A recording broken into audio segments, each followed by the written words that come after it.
Okay, welcome to your warm-up for day number 10. Starting out with trying to figure out which one of these graphs is a function. Now, this takes us back to the vertical line test.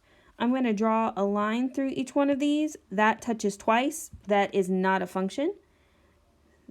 This touches like the entire way down the line, so that's not a function.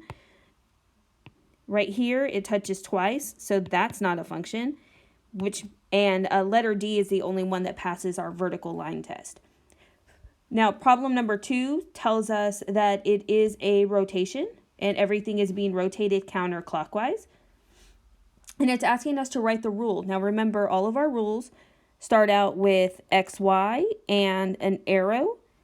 And it looks like my I is at 3, 2, and the I prime is -3, -2.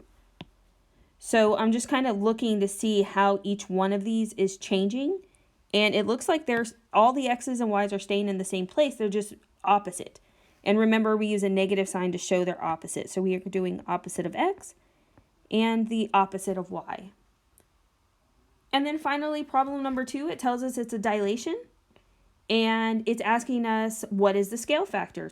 If you don't know the scale factor, we're going to set it up new, which is the one with the prime symbol, over original.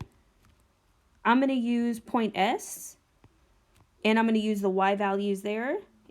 It looks like my new shape is 5, and my old shape was 10, which is a scale factor of 1/2 or 0.5. And that concludes your warm-up for day 10.